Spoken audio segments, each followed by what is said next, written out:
High, আমি doctor Vaishali রয়। আজকের এই ভিডিওতে আমি কিছু কথা বলবো ফুড কালার নিয়ে। আমরা জানি যে আজকাল ফুড কালার অনেক খাবার তৈরির ক্ষেত্রে আমরা ব্যবহার করি। এটা তো কমার্শিয়ালি ইউজড হয়ই, অনেকে আজকাল বাড়িতেও কিন্তু ব্যবহার করেন যাতে খাবারটাকে দেখতে সুন্দর লাগে।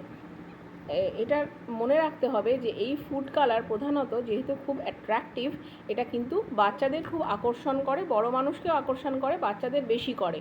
কিন্তু এই ফুড কালার কিন্তু শরীরের পক্ষে খুবই ক্ষতিকারক। হ্যাঁ, প্রথম কথাই হচ্ছে এই ফুড কালার থেকে কিন্তু মানুষের অ্যালার্জি হতে পারে, বাচ্চাদেরও হতে পারে, বড়দেরও হতে পারে।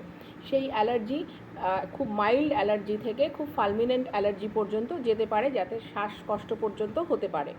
হ্যাঁ, দ্বিতীয়ত এইটা যদি দীর্ঘদিন ধরে বাচ্চারা খায়, তাদের কিন্তু হাইপার অ্যাক্টিভিটি এবং তাদের অ্যাটেনশান ডেফিসিট, এই দু ধরনের অসুস্থতা হতে পারে।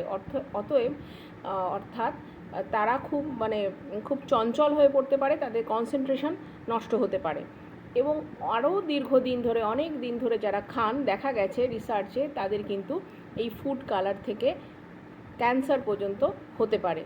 সুতরাং ফুড কালারকে জেনারেলি অ্যাভয়েড করুন।